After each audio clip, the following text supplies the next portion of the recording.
nous sommes très contents de vous avoir ce matin le pasteur Nonge qu'on va présenter, il va venir ce matin. Il nous a apporté le message. À l'école Béron, on a été béni sur le thème la vie éternelle. Vous voyez? Et ce matin, je crois qu'on sera encore béni par le message. Et après le message, on laissera la place au pasteur qui prie pour nous. Vous savez, on se complète.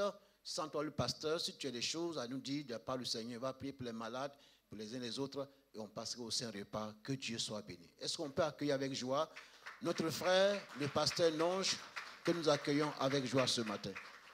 Voilà, merci, merci.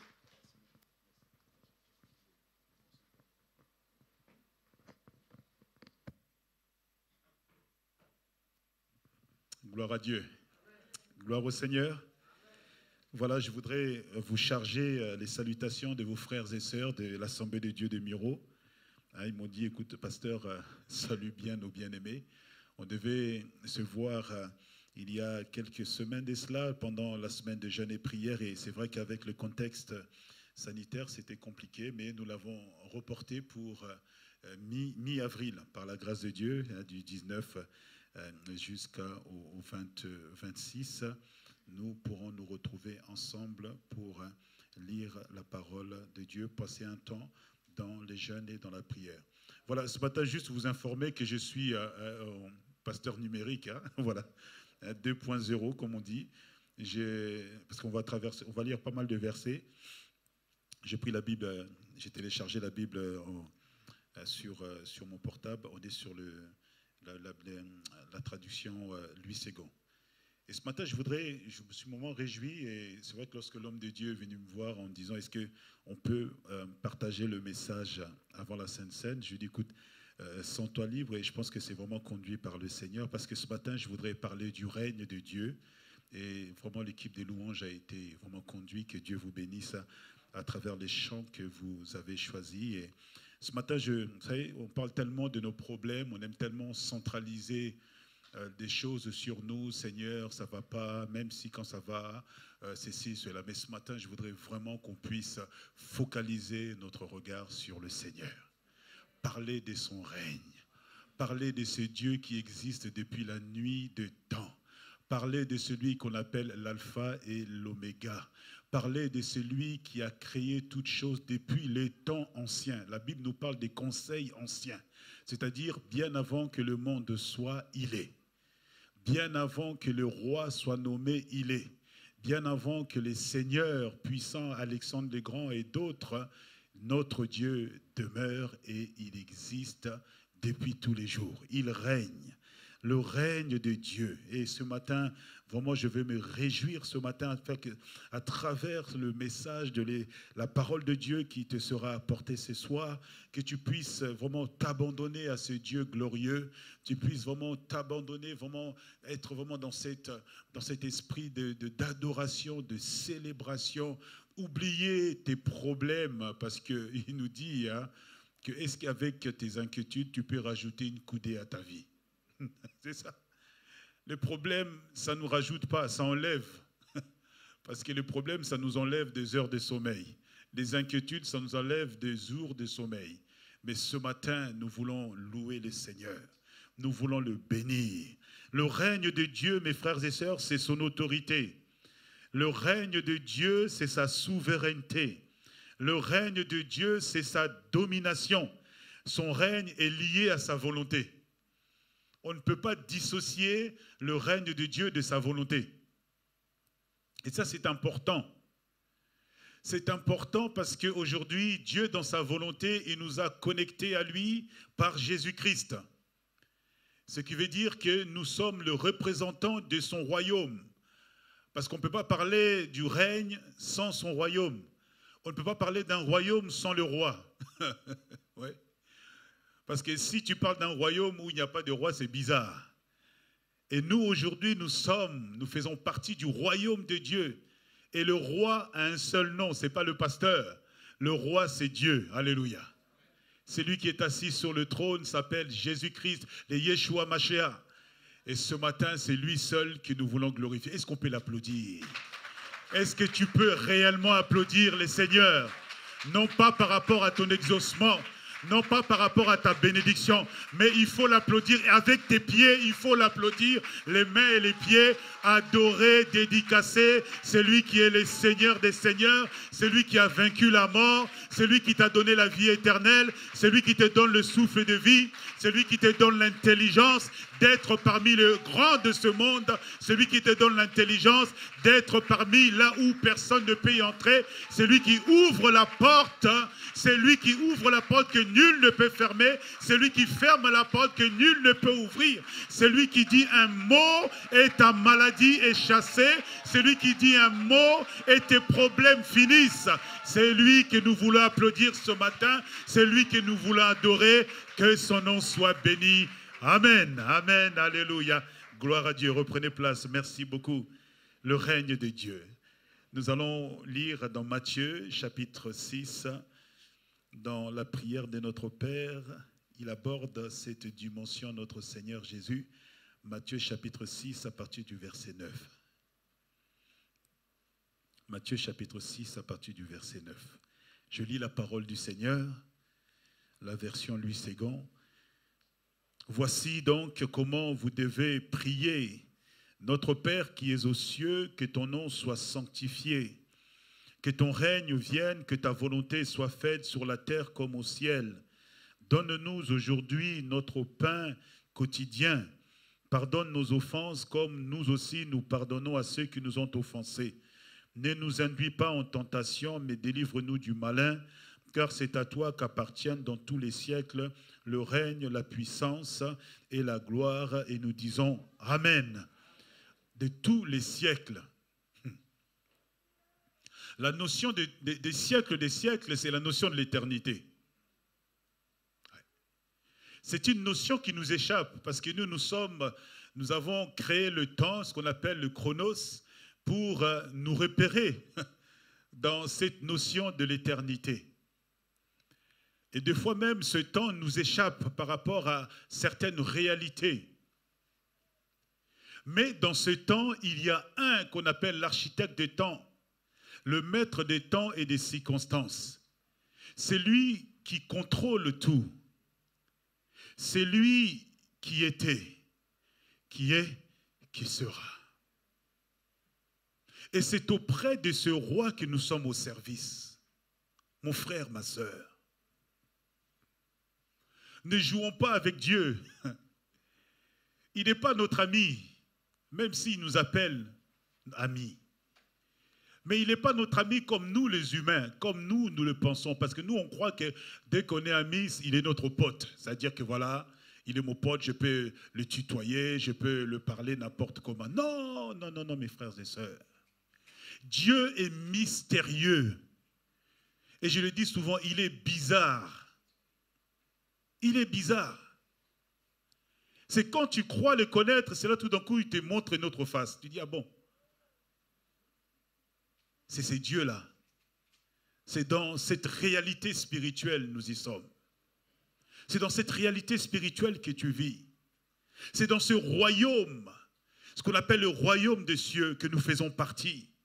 Et dans cette prière de notre Père, Jésus-Christ nous dit que ton règne vienne, que ta volonté soit faite sur la terre comme dans le ciel. Comme je l'ai dit tout à l'heure, le règne de Dieu, c'est sa puissance, sa toute puissance. Ce qu'on appelle l'omnipotence. Le règne de Dieu, c'est sa toute présence. Ce qu'on appelle l'omniprésence. Le règne de Dieu, c'est sa toute connaissance. Nous avons parlé de la connaissance ce matin. Ce qu'on appelle l'omniscience de Dieu. Nous servons le Dieu grand, le Dieu extraordinaire, qui nous a fait la grâce de devenir accessible à nous. Il est à la fois le Dieu proche, mais il vient d'un contrée lointain. Oh, très lointain. On nous parle de Melchisédek à un moment. Un roi ancien. Le roi de Salem. Mes frères et sœurs, faisons attention avec Dieu. Fais attention avec Dieu. crains Dieu, respecte Dieu, malgré ton âge, respecte-le. Ce Dieu extraordinaire, il est le créateur de toutes choses. Il est lui-même incréé. Et la notion du jour, on nous dit qu'un jour est comme 1000 ans. 1000 ans est comme un jour. Est-ce que tu peux vivre 1000 ans? Dites-moi.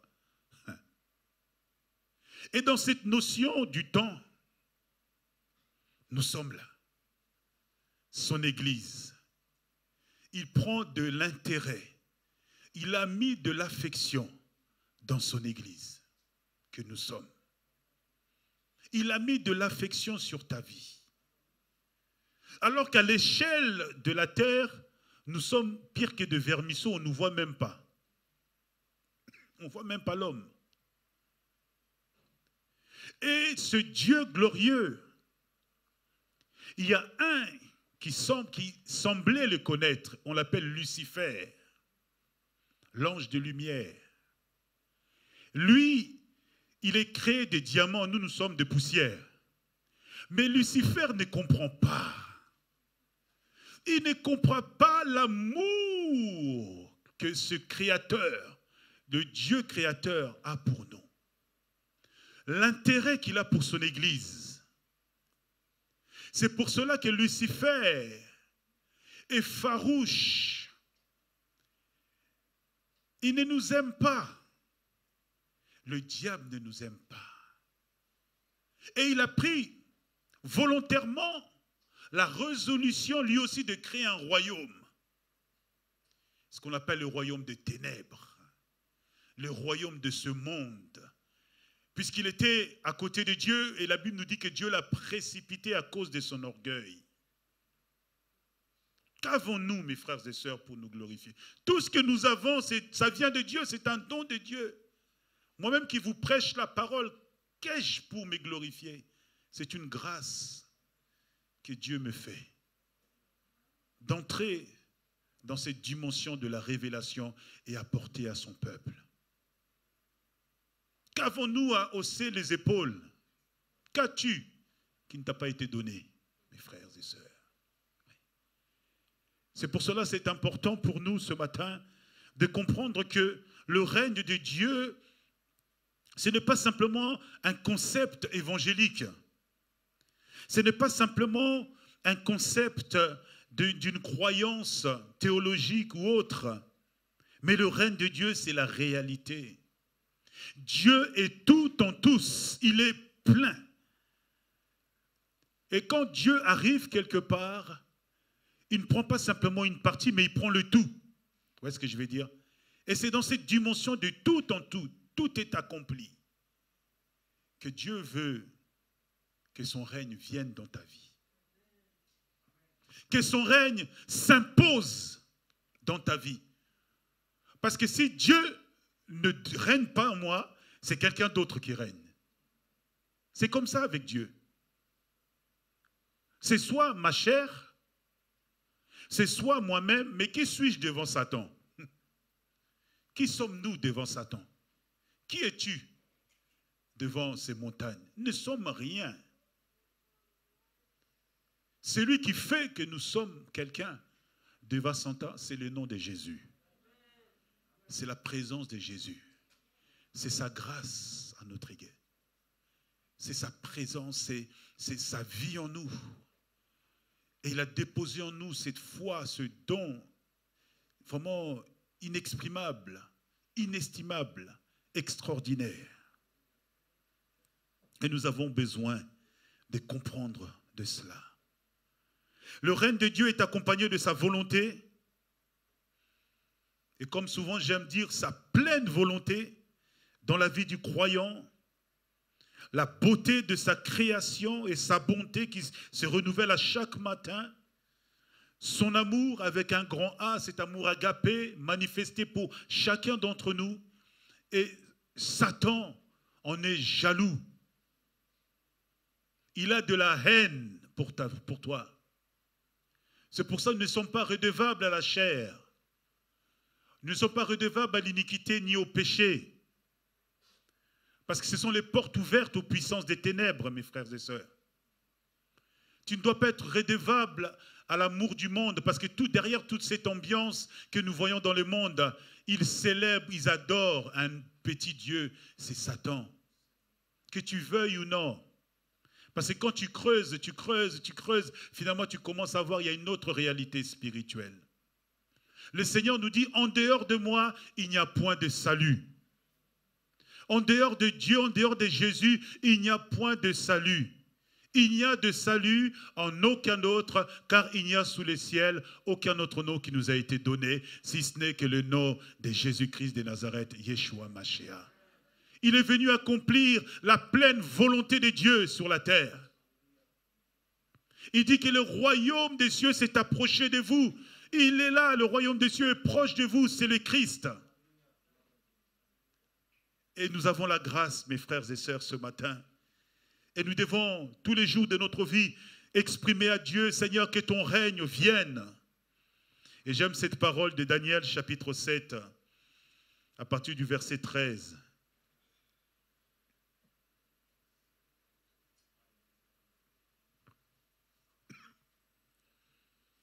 Daniel, chapitre 7, à partir du verset 13, la parole de Dieu nous dit « J'ai regardé pendant mes visions nocturnes, et voici sur les nuées des cieux arriva quelqu'un de semblable à un fils de l'homme. Il s'avança vers l'ancien des jours, alléluia, et on le fit approcher de lui. On lui donna la domination, alléluia, disons domination. Répète, domination. La gloire et le règne sur tous les peuples et les nations, les hommes de toutes les langues, le servir, alléluia. Et nous sommes des différentes langues, nous sommes des différentes cultures, chers amis. L'Ancien des jours a donné la domination au Fils de l'homme. Daniel parle de Christ, il voit de loin cette vision. Il aurait voulu, comme Abraham, vivre ce que nous vivons aujourd'hui. La grâce que nous avons aujourd'hui, cet évangile, cette parole plénière qui nous est apportée, cette révélation. Christ est venu accomplir la loi et les prophètes. Il est venu nous réconcilier avec le Dieu créateur. Et Daniel voit cela, il voit qu'on lui donna la domination, la gloire et le règne. Ô Seigneur, aide-nous à t'adorer ainsi.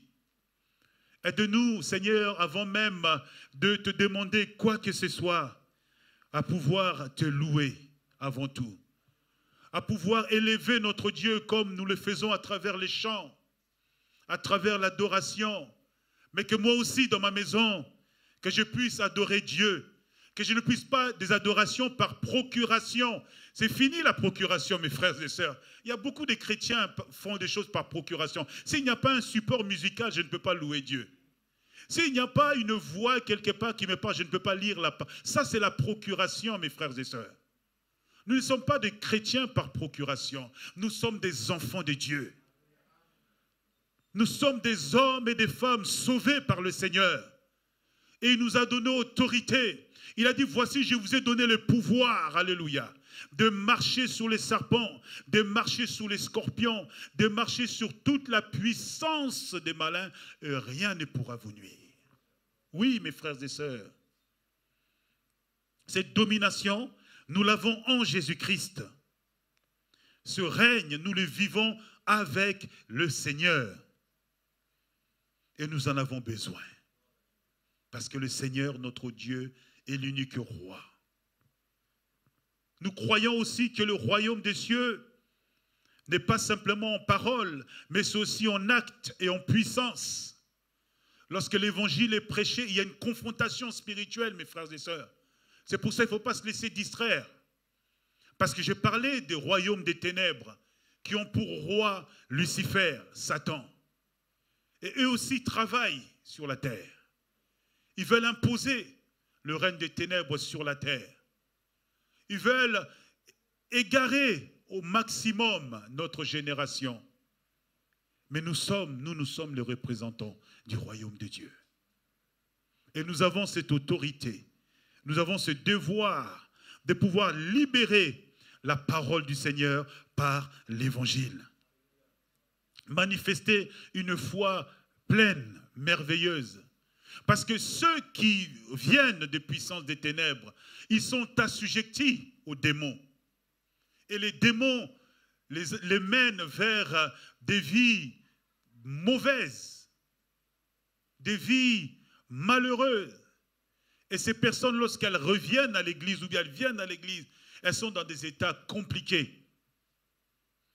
Et c'est là où la puissance de l'évangile prend tout son sens. Parce que lorsque l'évangile est libéré, c'est le règne de Dieu qui s'accomplit. Et le Saint-Esprit vient accomplir la volonté du Fils, il vient accomplir la volonté du Père. Et il accompagne la prédication par des prodiges et par des miracles. Et ces personnes qui sont dominées, malheureusement, par les puissances des ténèbres, les démons prennent possession de leur corps, souvent, de leur âme. Et lorsque l'évangile est prêché, et c'est là où il y a des manifestations, mes frères et sœurs, des grandes délivrances, des guérisons, alléluia, des vies sont restaurées. Et par rapport à la restauration, je suis toujours étonné au service de Dieu et j'aime le Seigneur parce que, étant enseignant en même temps, je suis professeur d'EPS, j'ai toujours ce réflexe à la fois de faire toujours un bilan sur moi-même. Ça, c'est important. Et souvent, je m'assois, je réfléchis. Et je me dis, Seigneur, quand même, c'est extraordinaire avec toi. Tu m'as fait voyager par différentes assemblées. Et ces dernières années, tu m'as ramené vraiment au Miro, à l'image d'Ézéchiel, qui était face à Ézéchiel 37, quelqu'un a dit dans sa prière, face à des ossements desséchés. Et lorsque nous sommes arrivés au Miro, on venait de Saint-Germain. Saint-Germain, voilà, nous étions dans une belle assemblée avec une équipe pastorale, des projets d'implantation. On était plutôt bien. C'était un point aisé pour à la fois le cadre social aussi des enfants. On était plutôt bien. Et lorsque la mission intérieure, qui fait partie des structures de notre mouvement Assemblée de Dieu, nous a fait part de besoins de Miro, j'avais aussi une proposition aussi de reprendre une assemblée sur Paris à 2-3 pas de la Tour Eiffel avec un budget de plus de 250 000 € de fonds de fonctionnement. Le bâtiment appartient à l'assemblée en plein Paris 15e. Mais voilà, si on veut se dire spirituel, on aurait choisi très vite. Ouais, souvent c'est cela. Satan, il dit à Jésus, vas-y, regarde, tu as le royaume. Je dresse devant toi le royaume, vas-y. Et dans la prière, ce qui m'avait touché, et ça je vous l'ai dit, ce qui m'avait touché lorsque j'avais participé à un culte au Miro il y a 7-6 ans de cela, et je savais que c'était très, très compliqué. J'étais là assis, j'observe beaucoup, j'aime beaucoup les enfants, j'en ai 5. Et j'étais là assis et les enfants devaient intervenir. Et j'étais touché au fond de moi parce que je voyais une jeune sœur à l'époque, je pense qu'elle devait avoir 16-17 ans parce que c'était tellement compliqué. Elle était là en train de s'occuper des enfants et je la voyais, la pauvre, elle était en train de transpirer. Elle était vêtue, c'était pas ça. Et ce qui m'avait touché, c'était vraiment l'amour, l'entrain qu'elle a manifesté pour que les enfants puissent apporter un chant pour Dieu.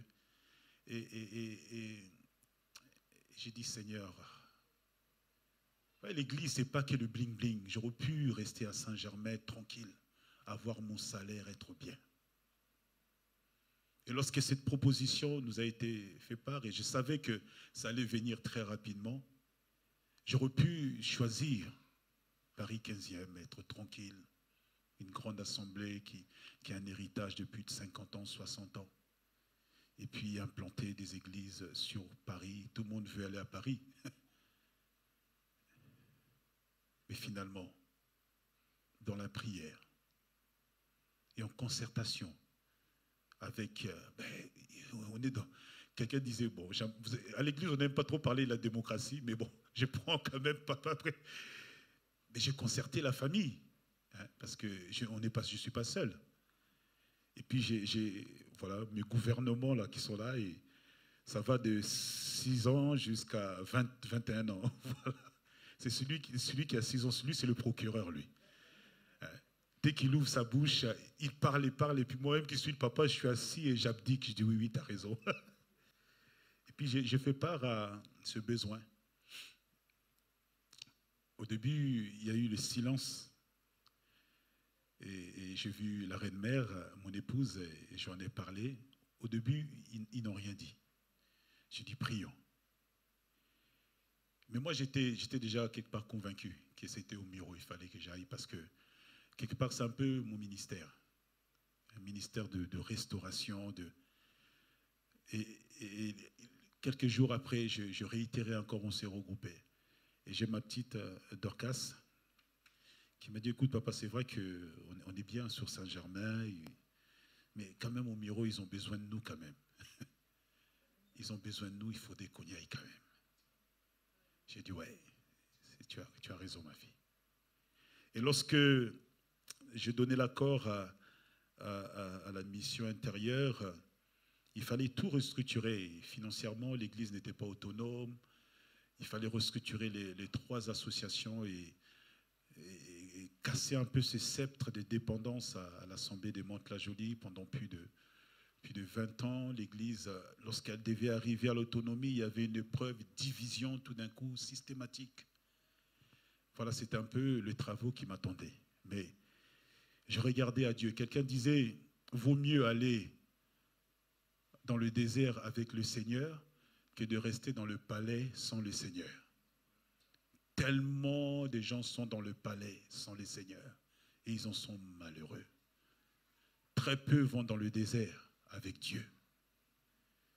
Et en laps, mes frères et sœurs, tout cela, je ne dis pas que pour Dieu, oui, le pasteur, non, c'est le meilleur. J'ai que faire de ça. Je rends gloire à Dieu. Parce que Dieu a travaillé à travers nous. Et en laps, mes frères et sœurs, rien que simplement de quelques mois, on a vu Dieu en action. Et c'est au Miro qu'on a commencé à entrer dans le combat spirituel. Parce qu'on est au cœur de l'islam, mes frères et sœurs. Je suis dans le centre commercial, il y a une grande mosquée qui accueille plus de 5-6 000 personnes. Le vendredi, lorsque je suis là, je vois le réveil, des milliers de personnes. Allez, je dis, oh Seigneur, c'est le réveil qui permet que ton église puisse vivre ce réveil. Des combats spirituels, mes frères et sœurs, c'est une réalité.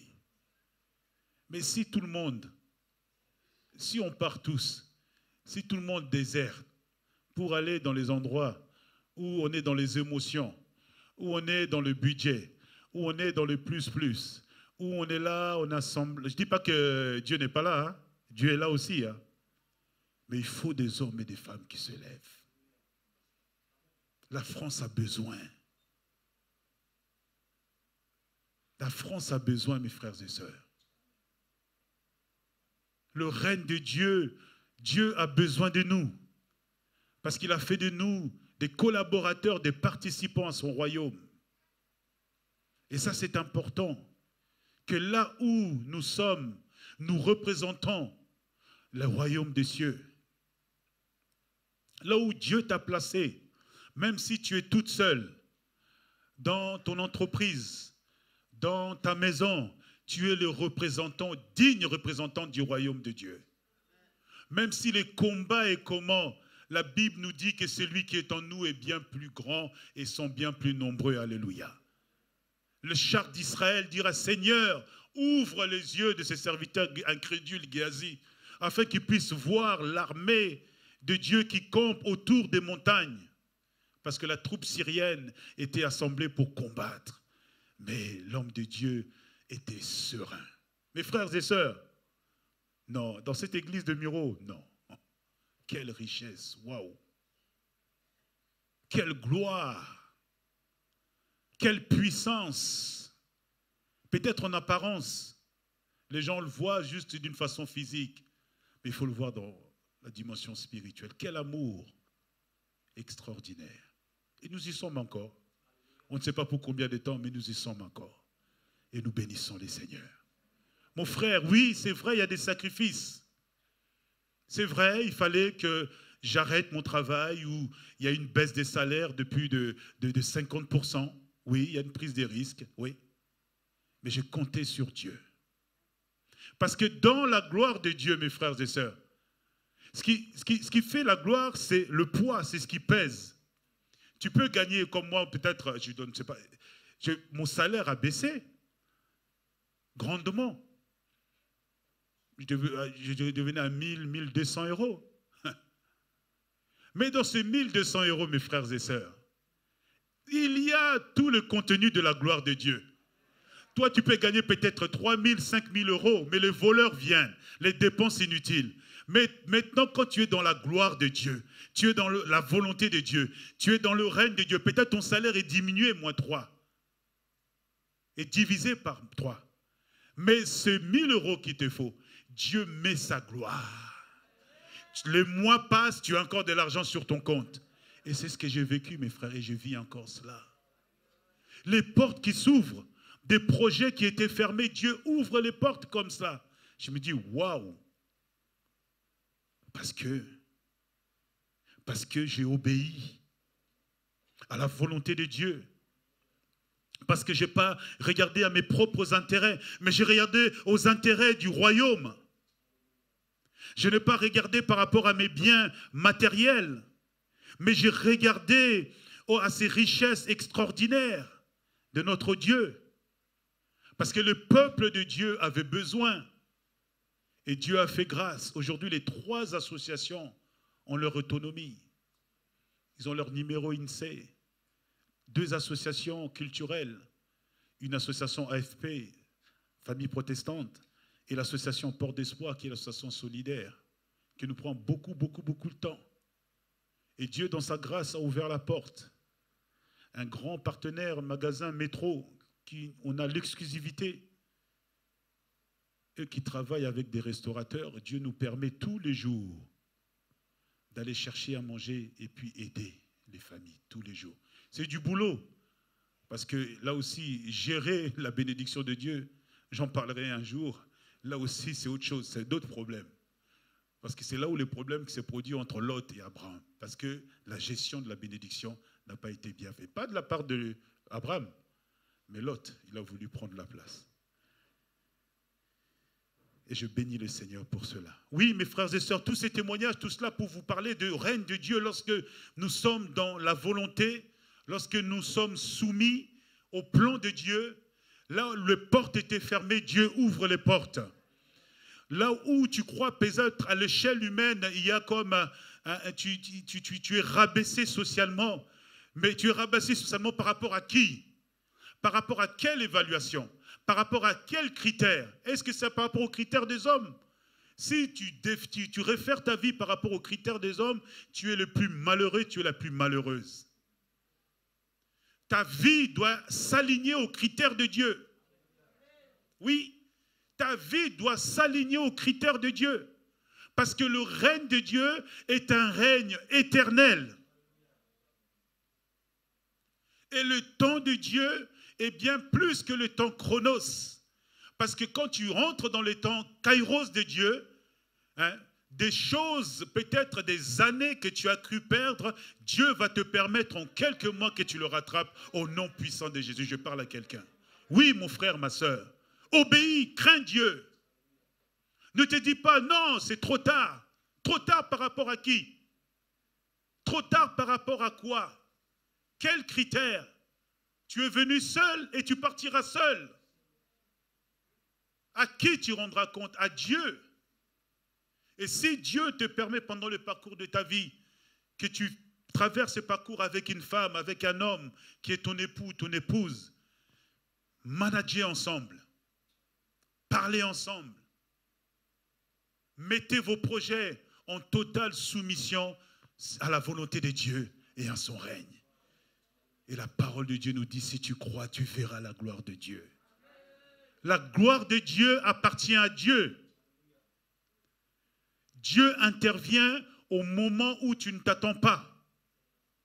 Et le miracle, la puissance de Dieu vient toujours là où on ne s'attend pas, mes frères et sœurs. Dieu a dit à son serviteur Gédéon, mais il y avait 32 000 personnes devant lui, il dit, il faut faire le tri. Gédéon a dit, c'est à 3 000, non, il y a encore beaucoup de choses, il faut faire le tri. Aïe, Seigneur, 300. Et ces 300, il y avait encore des critères, il fallait la paix, des choses, il fallait des directives bizarres. Tout cela appartient à Dieu. Ne regarde pas au nombre, mon frère, ma soeur. Ne regardez pas à votre situation en ce qui concerne l'implantation de votre église dans cette agglomération de Cergy. Dieu a un plan extraordinaire, mais il faut rentrer dans ce plan. Il faut être des fous de Dieu, alléluia. Il faut, parce que le royaume de Dieu est secoué, la Bible nous dit. Tu veux que ta vie ait du sens, mais il faut secouer. Ce sont les violents, des déterminés qui secouent le royaume de Dieu. Cette femme qui était prise de 12 années de perte de sang a surpris le Seigneur lui-même. Parce qu'elle était déterminée. Elle a dit, j'ai donné foi au médecin. J'ai gaspillé mon argent à l'homme. Je me suis basé selon les critères de l'homme. Mais je veux m'approcher auprès de ces Naziréens, de cet homme de Bethléem que j'entends parler, que partout il passe, il y a des prodiges et des miracles. Partout il passe, il y a de la joie. Partout il place, là où il y a la maladie s'arrête. Peut-être qu'en touchant, alléluia, le pan de la robe. Pourquoi le pan de la robe? Parce que Jésus-Christ était revêtu en tant que le sacrificateur, alléluia. Oui, parce que son vêtement coûtait cher. Même à sa mort, ils ont acheté, ils ont vendu ces vêtements. Le Seigneur Jésus ne s'habillait pas avec des vêtements troués comme certains veulent nous faire croire. Hein. Il avait ces femmes d'affaires qui étaient là, Rhodes et d'autres, qui s'occupaient. Prenez soin de vos pasteurs, mes frères et sœurs. Bénissez-le. Bénissez-le matériellement. Qu'il n'ait pas de soucis. Jésus-Christ avait son groupe. Des femmes d'affaires, des femmes commerçantes. Que Dieu bénisse les commerçantes au milieu de nous. Et je sais que les Ivoiriens, vous êtes des grandes commerçantes. Hein? Hein? Je suis quelque part un peu, je suis quelque part aussi votre beau, comme on dit. Hein? Je vais plus à Abidjan qu'à Kinshasa. Et lorsque cette femme s'est approchée du Seigneur, lorsqu'on veut s'approcher de Dieu, lorsqu'on veut entrer dans le règne de Dieu, lorsqu'on veut que sa volonté prenne toute la place, il y a des obstacles, mes frères et sœurs. Cette femme a rencontré des obstacles. L'attroupement des hommes qui étaient là. Ces hommes stoïques, ces hommes légalistes qui sont là, qui appliquent que la loi, il n'y a pas de vie, comme des tombeaux blanchis. Ce n'est pas moi qui le dis, c'est le Seigneur qui le dit. Et il fallait qu'ils traversent justement ces hommes. Et après ces hommes, il fallait se rapprocher des gardes rapprochés du Seigneur, c'est-à-dire ces disciples qui étaient là. Et elle a vu le pan de la robe, parce que le bout du pan de la robe du souverain sacrificateur, il y avait des sonnettes, des clochettes. Pourquoi qu'il y avait des clochettes? Parce que lorsque le souverain sacrificateur entrait dans le lieu 3 fois saint, pour qu'on sent que Dieu a approuvé, il n'y a pas de bruit. Mais lorsqu'on entend un bruit radical, ça veut dire que le vieux est mort. Dieu n'a pas approuvé. C'est pour ça qu'il y avait des clochettes du pont de la robe des souverains sacrificateurs. C'était comme ça que les sacrificateurs qui étaient à la première, hein, il y avait les lieux 3 fois saint, le lieu saint, lui, il était là, il écoutait. S'il attend un bruit radical, bon, Dieu n'a pas approuvé. Puis lui, il va colporter au parvis en disant, hey, Dieu n'a pas approuvé, prions que le jugement de Dieu ne s'abat pas sur nous. Mais lorsqu'il voit que le vieux père, parce qu'au souverain, c'était le vieux père, hein, excusez-moi d'employer ces termes, mais c'était ceux qui avaient les plus anciens qui pouvaient entrer dans la cour. Et lorsqu'il voyait les souverains sacrificateurs sortir, voilà, une année de grâce, une année de bénédiction. Il fallait qu'elle puisse passer l'obstacle des gardes rapprochés du Seigneur. Mais elle a vu que c'était compliqué. Alors elle s'est abaissée. Elle s'est approchée du Seigneur. Et elle a touché le pan de la robe du Seigneur. Alléluia. Et en touchant le pan de la robe du Seigneur, Jésus-Christ a senti une force sortie de lui. Et ses disciples ont dit, mais Seigneur, tout le monde te touche. Oh mon frère, ma soeur. Il faut savoir toucher le cœur de Dieu. On peut être là une centaine, à prier, à chanter. Le cœur de Dieu n'est pas touché. Il y avait des personnes qui étaient là, qui touchaient le Seigneur. Mais la puissance de Dieu n'est pas sortie de Christ. Mais c'était cette femme qui avait une foi déterminée. Elle avait une foi puissante. Elle disait, c'est aujourd'hui ou rien du tout. Elle a manifesté cette foi et lorsqu'elle a touché, alléluia, le pan de la robe du Seigneur, la parole de Dieu nous dit qu'une puissance est sortie du Seigneur. Le Seigneur dit, qu'est-ce qui se passe? Mais ses disciples disent, mais Rabbi, qu'est-ce qu'il y a le Seigneur? Mais j'ai senti une force sortir de moi. Mais il dit, mais Seigneur, tout le monde te touche. Et le Seigneur se retournait. Parce qu'il fallait que cette femme rende témoignage. Il fallait qu'elle rende témoignage. Il fallait qu'elle glorifie Dieu. Il fallait qu'elle remercie Dieu. Et je voudrais t'encourager, mon frère, ma soeur. Glorifie Dieu, rends témoignage avant d'avoir vu même la guérison, la solution à tes problèmes. Grand gloire à Dieu, non pas par rapport à la réponse, mais par rapport à ce qu'il est pour toi, avant tout. Déclare sur la base de la parole de Dieu. Déclare ta délivrance. Même si la délivrance n'est pas encore arrivée, renvoie la parole à l'auteur de la parole. Est-ce que je parle à quelqu'un? Oui. C'est important de prier comme ça. Parce que si on veut prier sur nos émotions, on a tout s'oppose devant nous. On va faire que des lamentations. Des lamentations. À force, nous qui sommes le berger de foi, on sait on est parti dans les lamentations. Pendant 2 minutes, 3 minutes, lamentation. On pleure, on pleure. Je ne dis pas qu'il ne faut pas pleurer. Mais mes frères et sœurs, nous servons le Dieu mort? Non, nous servons le Dieu vivant et vrai. Nous servons celui qui est digne de louange. Et cette femme a rendu témoignage. Elle a rendu témoignage. Elle a glorifié Dieu. Et je voudrais t'encourager, mon frère, ma sœur. Lorsque tu es dans ta chambre, lorsque tu es dans cette communion avec le Seigneur, glorifie le Seigneur. Adore-le. Bénis notre Dieu, parce qu'il en est digne que son nom soit béni. Et je voudrais en quelques minutes partager quelques points avec vous par rapport au règne de Dieu, l'impact de Dieu dans notre vie. Et je voudrais aborder ce premier point. Nous l'avons partagé pendant l'étude à l'école de Béret par rapport à notre relation avec Dieu. Lorsque le règne de Dieu vient dans une vie, notre relation avec Dieu est restaurée. Premier point. Notre relation avec Dieu est restaurée. Elle est restaurée comment? Elle est restaurée par cette qualité de vie que le Seigneur voudrait tellement voir au milieu de nous dans le psaume 111 pour les érudits de la parole.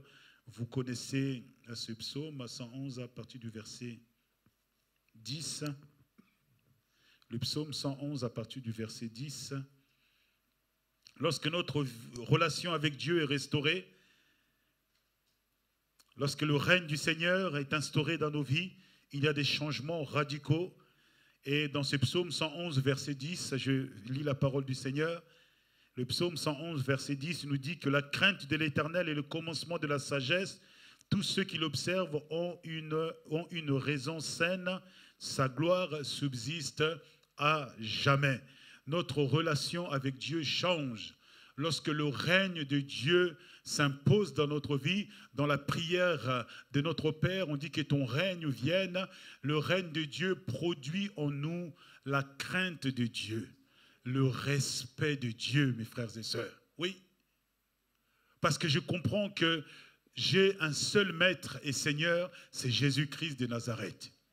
Et qu'aucun domaine de ma vie doit être en dehors de lui. Tout doit être assujetti au règne et à sa volonté. Je ne dois rien faire en dehors de la volonté de Dieu. Et ça, c'est un challenge, mes frères et sœurs.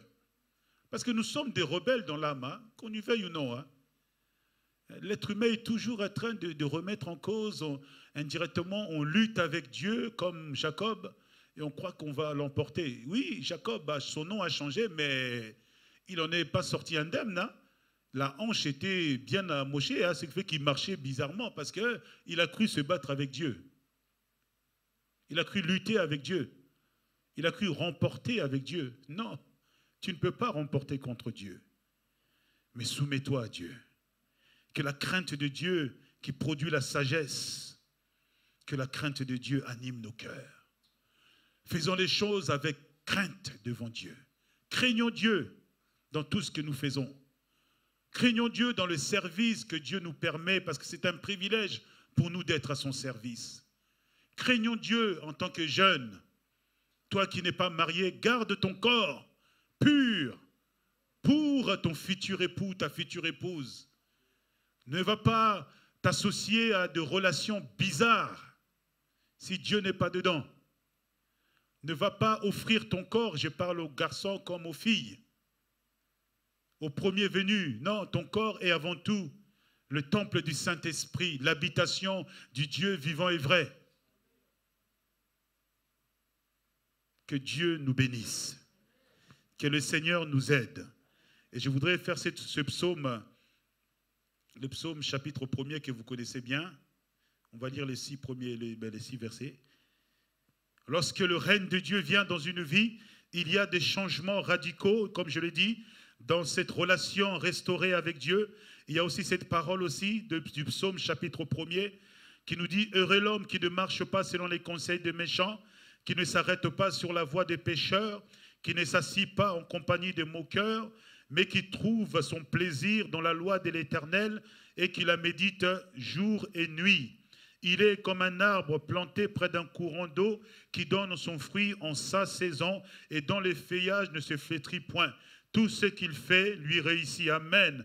Tout ce qu'il fait lui réussit. Parce qu'il a mis l'Éternel à la première place, parce que je mis Jésus-Christ comme mon Seigneur, comme mon Maître, parce que je mis focus ma vie sur Jésus-Christ. Là où peut-être je crois que j'ai pris du retard, Dieu lui-même, qui est le maître des temps et des circonstances, en un laps de temps, mes frères et sœurs, Dieu va multiplier les choses. Là où tu crois que les gens se moquaient de toi à la première heure, tu resteras à la deuxième heure, tu es fidèle. À la troisième heure, ceux qui se moquaient de toi ne sont plus sur ton chemin. Tout le monde tombe. À la 4e heure, 5e heure, jusqu'à la 10e, 11e heure, ceux qui se moquaient de toi vont venir chercher conseil auprès de toi. Parce qu'ils vont te dire, quel est ton secret? Pourtant, on servait Dieu ensemble. Pourtant, on croyait servir Dieu ensemble. Mais Dieu a donné les lampes aux 10 vierges, mais 5 sont rentrés. Mais où sont passés les 5 autres? Ce n'est pas le commencement d'une chose qui est bien, mais c'est la fin. C'est la fin d'une chose. On peut bien commencer. On peut bien commencer avec zèle. Moi-même qui suis avec vous, si je relate ma vie, ça va faire 30 ans que je sers Dieu, plus de 30 ans que je sers Dieu. Les débuts ont été compliqués. Des blocages, des difficultés, des combats. À un moment, je me posais les questions, je me dis, mais Seigneur, est-ce que tu veux réellement que je te sers? Mais c'est la détermination dans ces épreuves. Ma relation avec Dieu, dans ces moments où tout semblait obscur, où j'avais l'impression de tourner en rond. Mais c'était le temps de la formation. Difficile, mais bénéfique. Parce que c'est le temps aussi que Dieu utilise pour briser notre caractère. Mon moi, parce qu'on croit qu'on est quelqu'un, moi. Mais tu es qui? Qui es-tu? Nous ne sommes rien, mes frères et sœurs. Nous ne sommes rien. Que le Seigneur nous aide. Et dans ce verset 3, lorsque nous prenons plaisir à vraiment laisser le règne de Dieu s'instaurer dans notre vie, lorsque nous prenons plaisir à laisser la volonté de Dieu prendre la place, au verset 3, il dit que cet homme ou cette femme est comme un arbre planté près d'un courant d'eau. Alléluia. Oh, là où il y a le courant d'eau, il y a la fraîcheur. Il y a un renouvellement. Le même message est apporté peut-être sous une autre forme, mais l'onction fait qu'on a toujours soif de ce message. Alléluia. Des années, on est là. Certains vont chercher Bible App Store, tout ce que, mais toi, le Saint-Esprit te rafraîchit.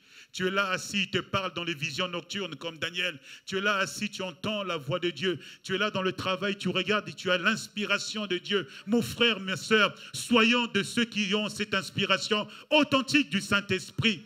Que l'huile soit toujours renouvelée, alléluia. L'huile de la présence du Saint-Esprit. Que dans la louange, tu puisses toujours adorer Dieu avec fraîcheur. Chercher l'inspiration du Saint-Esprit dans la prédication de sa parole.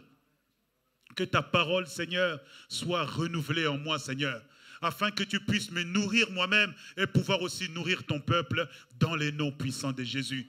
Oui, tu marches et tu cours, tu ne te fatigues pas. Oh, quand je vois Papa Yeo, les jeunes se fatiguent. Esaïe le dit, hein, les ados sont fatigués, mais il est toujours là solide, alléluia. Qu'est-ce qu'il n'a pas vu? J'ai entendu parler de lui il y a bien des années. Gloire à Dieu. Mais il est là.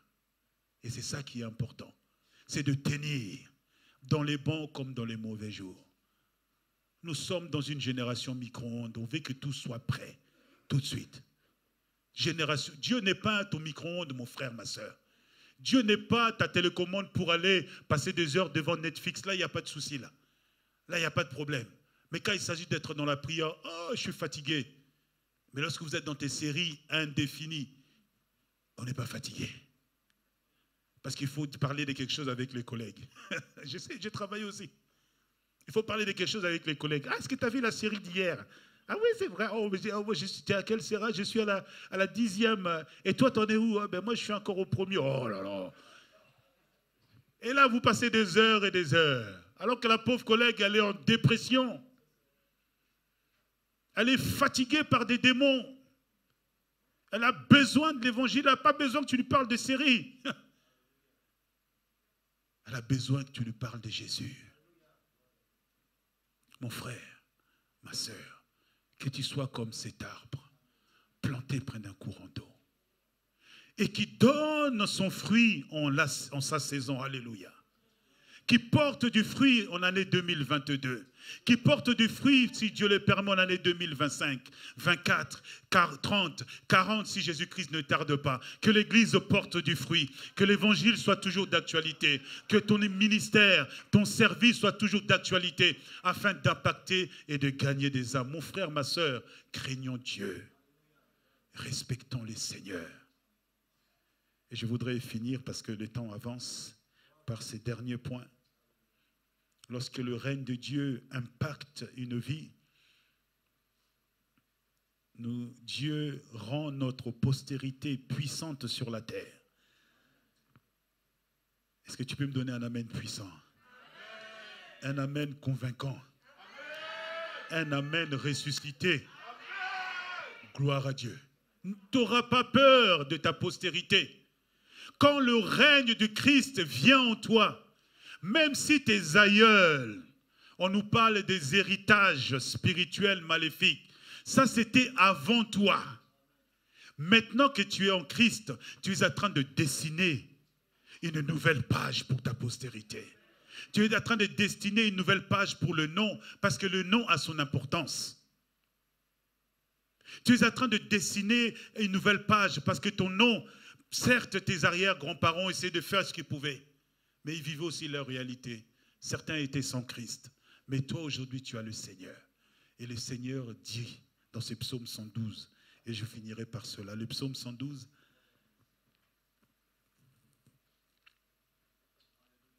le psaume 112 nous dit, louez l'Éternel, heureux l'homme qui craint l'Éternel, qui trouve un grand plaisir à ses commandements. Sa postérité sera puissante sur la terre. Donnez-moi un amen.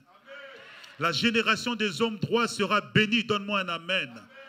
Il a dans sa maison bien-être et richesse. Donne-moi un amen puissant. Et sa justice subsiste à jamais. Donne-moi un amen. La lumière se lève dans les ténèbres pour les hommes droits. Pour celui qui est miséricordieux, compatissant et juste. Heureux l'homme qui exerce la miséricorde et qui prête, qui règle ses actions d'après la justice de Dieu. Et le verset 6, oh, donnez-moi un amen, puisque il dit, le verset 6, il dit, il ne chancelle jamais. Elle ne chancelle jamais. Tu es solide parce que tu es fondé sur le roc. Tu es solide parce que ta vie est basée non pas par rapport à ta philosophie. Tu peux avoir un bac plus X, mais quand tu n'as pas le Seigneur, ton bac plus X va t'amener nulle part. Moi, je connais des gens qui ont des bacs plus X, ils ont des bureaux partout, des femmes partout. Ils sont devenus les pires des pauvres. Et certains même dans cette relation vont attaquer des maladies bizarres. Mais lorsque tu mets ton intelligence dans le règne du Seigneur et que Jésus-Christ est ton maître et tu es fondé sous le rocher du siècle, quelles que soient les tentations, quelqu'un disait que l'onction attire. Mais au nom puissant de Jésus, l'onction attire la grâce. L'onction n'attire pas la séduction. L'onction amène à la sainteté. L'onction n'attire pas à l'impudicité ni à l'adultère. L'onction amène à l'humilité. L'onction n'amène pas l'orgueil, mais l'onction impose le règne de Jésus-Christ dans son église. L'onction prépare l'église Moïse à la rencontre de son maître. Non pas simplement des paroles prophétiques sur les choses terrestres. Certes, il nous faut des choses terrestres parce que cela va impacter aussi. Mais on a avant tout besoin des choses d'en haut. Des richesses d'en haut. Lorsque le règne de Dieu s'impose dans notre vie, mon frère, ma sœur, tu ne chancelles jamais. Ce n'est pas de l'orgueil, mais c'est une confession de foi. Parce que le Seigneur le dit. Et Seigneur, sur la base de ta parole, selon Psaume 112, verset 6, je mets ta parole en action. Ne permets pas que ma vie chancelle, Seigneur, mais que je puisse marcher fidèle jusqu'au bout. Et lorsque je fais de telles prières, je renvoie la parole à l'auteur de la parole. Et qu'est-ce que Dieu fait? Il fait pleuvoir sa grâce sur toi. Il envoie ses anges pour te soutenir. Il envoie tes anges pour te dévancier, pour que tu dévances l'aurore. Il t'inspire par le Saint-Esprit à pouvoir te lever peut-être tôt le matin pour prier parce que l'ennemi aura mis des pièges sur ton chemin pour te faire tomber. Mais comme tu as demandé à Dieu, Seigneur, ne permets pas que je chancelle parce que je ne veux pas que ton nom soit bafoué. Je ne veux pas, Seigneur, je veux que ton nom soit sanctifié, glorifié et élevé, mes frères et sœurs. Ce n'est pas par rapport à la couleur des cheveux, mes frères et sœurs. Très tôt, j'ai compris cela. Dès l'âge de 12 ans, lorsque un certain pasteur juif, Christian Lévy, pasteur de la citadelle bien avant Boubacar, est venu à la maison alors que c'était très très compliqué. Et tout simplement, j'avais 12 ans, je venais d'arriver de Kinshasa, et le pasteur nous a demandé, est-ce que tu veux que je prie pour toi? Bon, j'ai dit oui parce que papa était à côté, maman était à côté, on ne peut pas dire non. Et lorsqu'il a prié pour moi, j'ai senti la paix de Dieu dans mon cœur. J'ai été intrigué. J'ai dit à mon père, mais papa, c'est quoi cette joie qui m'accompagne depuis que le pasteur... Il a dit, mais c'est ça la vie, c'est la vie de Dieu. Et c'est là où Dieu a répondu à mon cœur, parce que j'avais peur de la vie après la mort. Pourtant, ça m'est questionné, ça m'est hanté depuis l'âge de 8 ans. Mais qu'est-ce qui va m'arriver après la mort? Et lorsque j'ai rencontré Jésus, c'est la belle rencontre que je n'ai jamais. Et c'est depuis ce jour que j'ai donné ma vie au Seigneur. Et j'ai fait cette alliance avec Dieu. Seigneur, je te servirai. Quelles que soient les opportunités, je te servirai. Pourtant, j'ai eu l'opportunité de devenir joueur professionnel de basket. J'ai eu l'opportunité. Mais j'ai regardé. Ça allait me prendre trop de temps. Les dimanches, les matchs, 3-4 entraînements par semaine, les déplacements. J'ai dit, ça c'est compliqué, c'est pas grave. C'était dur, c'était compliqué, parce que j'étais vraiment adulé à ça. Mais j'ai dit, Jésus-Christ avant tout. Alléluia. Faites pas comme moi. Aujourd'hui, Dieu peut travailler aussi à travers des sportifs de haut niveau. Que Dieu vous bénisse. Il y en a qui aspirent à cela. Les ministères sont là, les pasteurs, les frères et sœurs sont là pour vous conseiller. Vous pouvez aménager les choses. Mais ça, c'était il y a 30 ans. C'est pas les mêmes, les structures ne sont pas pareilles qu'aujourd'hui. En tout cas, mes frères et sœurs, que Dieu nous bénisse, que son règne vienne, que sa volonté soit faite. Impose le règne de Dieu dans ta vie. Éloigne des œuvres de ténèbres toutes ces choses qui prennent trop de place inutilement. Il faut couper avec ça. La vie est un ensemble de choix. Et la Bible nous dit qu'à tes résolutions répondra le succès. Alléluia. C'est Job qui nous dit cela. Que Dieu vous bénisse. Que Dieu nous bénisse pour sa parole. À lui soit la gloire. Merci Seigneur.